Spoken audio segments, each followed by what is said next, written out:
I am so enjoying the spring with all of these beautiful flowers everywhere, just coming to life. Such a wonderful aroma and such a sweet atmosphere in the air. And I wanted to share it with you. So I came out to stand under the big flowering cherry tree in the front yard. I was reading through Ephesians, really just kind of letting the different scriptures touch my mind. And there's a beautiful prayer in there for us by the Saint Paul. He says to us, he says that he wants us to be confirmed in strength of the inner self, the inner man.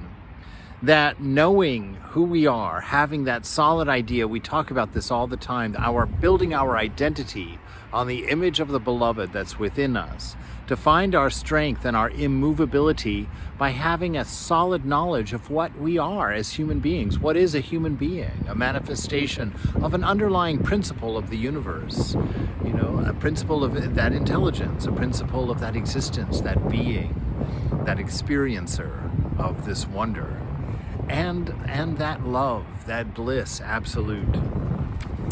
So to be confirmed in this strength, the strength of this inward self, this inward man, through that spirit which is in and of everything, that which we are a manifestation of, that by your faith, that you will dwell in love in your hearts with all of the saints, with all of the holy people that have gone before us, who have learned of love, who have learned of grace, who have sat in mercy and have lived accordingly, become such beautiful people, such accepting, open-hearted people, not people of boundaries and ego, exclusionary folks, but people who have opened their hearts to everything as a manifestation of the beloved, the divine.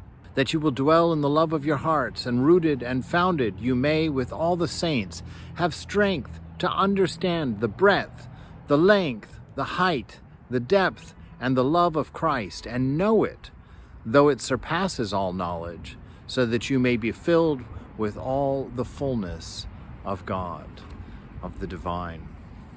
I walked away with that thinking, that's it, to be a student of love, to be an investigator of love. Take that on as your job title today. Take that on as your purpose of life. You are the scholar of love, that you're going to look for it in the same way that a botanist would go out and look for unique flowers, unique manifestations in the plant world. And just as the insectologist, is there such a thing, would go out and look for all of the different types of insects, travel around the world looking to observe them, to find new types of them, new manifestations of them.